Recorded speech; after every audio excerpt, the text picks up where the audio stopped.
असम का चुनाव इतना तेजी से बदलेगा इसकी उम्मीद किसी को नहीं थी। हिमंता और उनकी पत्नी को लेकर जो खुलासे हुए हैं उसने असम के लोगों का पूरा मूड ही बदल दिया। लिहाजा हालात ये हो गए हैं कि अब ग्राउंड से आने वाले रिस्पांस देखकर हिमंता भी पूरी तरह बौखला चुके हैं। बिलबिलाहट उनके बयानों में साफ दिख रही है, क्योंकि उन्होंने जब पहली बार गाली दी तो लोगों को लगा कि जोश जोश में निकल गया होगा, लेकिन अब तो बौखलाहट में उन्होंने हद पार कर दी है। ऐसे झल्लाए हुए हैं कि पूछिए मत।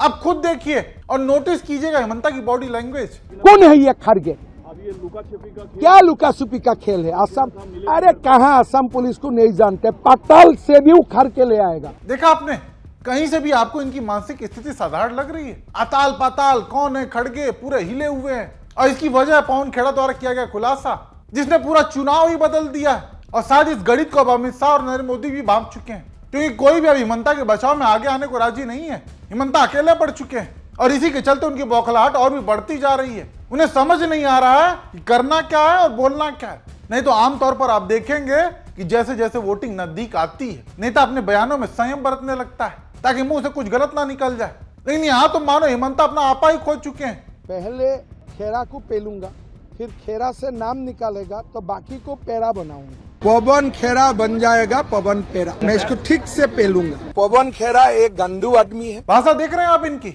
ये महोदय मुख्यमंत्री है, लेकिन एक खुलासे ने इनको सब कुछ भुला दिया। वो खुलासा क्या था वो भी शॉर्ट में जान लीजिए। पहला ये कि पवन खेड़ा ने डॉक्यूमेंट दिखाते हुए आरोप लगाया कि हिमंता की पत्नी के पास 3 पासपोर्ट कैसे आ गए। दुबई में करोड़ों की प्रॉपर्टी है, उसे एफिडेविट में नहीं दिखाया गया, और तो और अमेरिका में सेल कंपनियां भी। और इसी खुलासे के बाद से हिमंता पूरी तरह हिल चुके हैं और ये उनके बॉडी लैंग्वेज से साफ पता चल रहा है। हालांकि हिमंता के बौखलाहट की एक वजह यह भी है कि अब तो राहुल गांधी ने भी कह दिया है कि उसे माफ नहीं करेंगे। इसको जितनी उछल कूद करनी है कर ले, चुनाव के बाद जेल जाएगा। आपके चीफ मिनिस्टर सोचते हैं कि वो कोई भी चोरी कर सकते हैं, कोई भी भ्रष्टाचार कर सकते हैं और वो जेल कभी नहीं जाएंगे। अगली बार नहीं भाई, इस बार। ये इतना बकवास इसलिए करता है क्योंकि ये जानता, ये डरता है कि एक ना एक दिन कांग्रेस के बब्बर शेर इसे पकड़ लेंगे और इसको जहां जाना चाहिए वहां पहुंचा देंगे। आप क्या सोचते हो?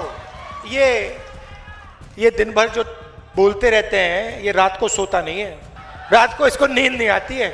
देखो, जो डरता नहीं है वो ज्यादा नहीं बोलता, वो चुप रहता है, अपना काम करता है। जो डरता है वही बोलता रहता है 24 घंटे।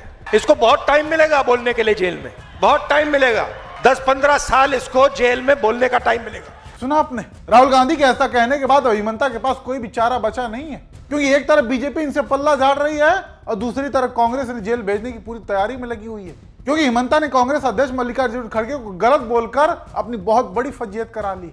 राहुल गांधी से लेकर प्रियंका गांधी, तमाम बड़े बड़े नेता, सभी ने इनकी ऐसी क्लास लगाई है कि फिर पूछिए मत। पहले एक बार आप भी सुन लीजिए कि हिमंता ने मल्लिकार्जुन खड़गे को लेकर कैसे शब्द इस्तेमाल किए हैं। क्या पागल जैसा? खड़गे जी का उम्र हो गया, अभी भी पागल जैसा बात कर रहे हैं। आप लोगों को जलील करेगा, लोगों को बेइज्जत करेगा और फिर बोलेगा हम फॉरेन मिनिस्टर पूछूंगा। तुम्हारा दामाद है क्या फॉरेन मिनिस्टर?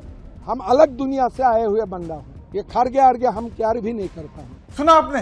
पागल जैसे बात कर रहे हैं। फॉरेन मिनिस्टर दामाद हैं क्या? अस्तर देख रहे हैं आप इनका? ऐसे में इनकी मानसिक स्थिति पर लोग कैसे शक नहीं करेंगे। खैर, इसी पर कांग्रेस सोशल मीडिया चेयरपर्सन है सुप्रिया सिन्हा, उन्होंने हिमंता की कैसे क्लास लगाई है वो भी सुनिए। हेमंत बिस्व शर्मा इस देश के सबसे बड़े दलित नेता, कांग्रेस अध्यक्ष और राज्यसभा में नेता प्रतिपक्ष मल्लिकार्जुन खड़गे जी को पागल बुलाकर तुम ना सिर्फ अपने मानसिक दिवालियापन और बौखलाहट का परिचय दे रहे हो, लेकिन तुमने आज राजनीति की हर मर्यादा को लांघा है। असलियत यह है कि तुमने आज ये दिखा दिया कि तुम्हारे जैसे भाजपाइयों के मन में दलितों के प्रति कितनी नफरत, उनके प्रति कितनी कालिक भरी हुई है। मल्लिकार्जुन खड़गे जी की बेटी विवाहिता है, एक डॉक्टर है। तुम्हारी हिम्मत कैसे हुई है कहने की कि फलाना खड़गे का दामाद है क्या?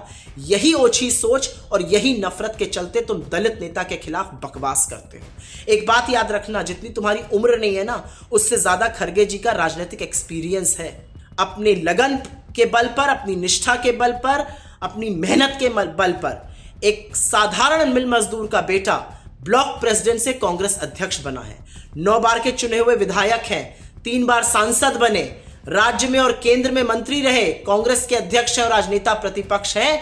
अपनी लगन से वो इस मुकाम पर पहुंचे हैं। और एक और बात याद रखना, खरगे जी ने अपने पूरे परिवार को हिंसा की आग में खोया, लेकिन उनके मन में नफरत नहीं भरी, उनके मन में स्नेह है। वो उदार हृदय वाले और एक बड़ी सोच रखने वाले राजनेता बने। अपने पिता की उम्र के व्यक्ति को जब तुम ये शब्द कहते हो ना, तो तुम उनका कद कम नहीं करते हो, तुम अपनी टुच्चाई, अपनी क्षुद्रता और अपनी मनोस्थिति दिखाते हो। ये जो घमंड है ना, ये तो रावण का भी नहीं टिका था, तो तुम्हारा क्या टिकेगा। ये घमंड जो है यही आपके पतन का कारण बनेगा। लेकिन एक छोटी सी नसीहत मान लीजिए, चुनाव छोड़िए, आपकी स्थिति गंभीर है, आपको मेंटल हॉस्पिटल में भर्ती होने की तुरंत जरूरत है। आपकी बौखलाहट, आपकी मनोस्थिति गंभीर होती जा रही है, डॉक्टर को दिखाइए। सुना आपने, मेंटल अस्पताल जाने की नौबत आ चुकी है। खैर, इसी पर प्रियंका गांधी क्या लिखती हैं वो भी देखिए। लिखती हैं कि असम के मुख्यमंत्री हिमंता बिस्वा शर्मा ने कांग्रेस अध्यक्ष और राज्यसभा में नेता प्रतिपक्ष श्री मल्लिकार्जुन खड़गे जी के प्रति जिस तरह की अभद्र और अपमानजनक भाषा का इस्तेमाल किया है, वो अत्यंत शर्मनाक और अस्वीकार्य है। खड़गे जी देश के वरिष्ठ नेताओं में से एक हैं। वे न सिर्फ कांग्रेस पार्टी के बल्कि देश के दलितों और वंचितों के प्रबुद्ध प्रतिनिधि हैं। उनका अपमान करके भाजपा के मुख्यमंत्री ने देश के करोड़ों लोगों का अपमान किया है। ऐसे में प्रधानमंत्री नरेंद्र मोदी जी देश के सामने स्पष्ट करें कि क्या वे करोड़ों भारतीयों के इस अपमान से सहमत हैं। वाकई पीएम मोदी और अमित शाह की जिस तरीके से पूरे मामले पर चुप्पी देखी जा रही है, वो कई सवाल खड़े करता है कि आखिर चुप्पी की वजह क्या है। ये लोग आज हिमंता के बचाव में आगे क्यों नहीं आ रहे हैं? क्या अब अमित शाह भी भाग चुके हैं कि असम का पूरा चुनावी मूड बदल चुका है? हिमंता की बौखलाहट और उनकी गालियां सुनकर असम के लोगों का भी जो भरोसा थोड़ा बहुत हिमंता पर था, अब वो भी पूरी तरह उठ चुका है। 9 अप्रैल को वोटिंग होनी है और 4 मई को मतगणना। ऐसे में अब देखना ही होगा कि असम की जनता किस पर भरोसा जताती है। बाकी आप दर्शकों का हिमंता बिस्वा शर्मा की बौखलाहट को लेकर क्या मानना है, आपकी जो भी राय हो कमेंट करके जरूर बताइएगा।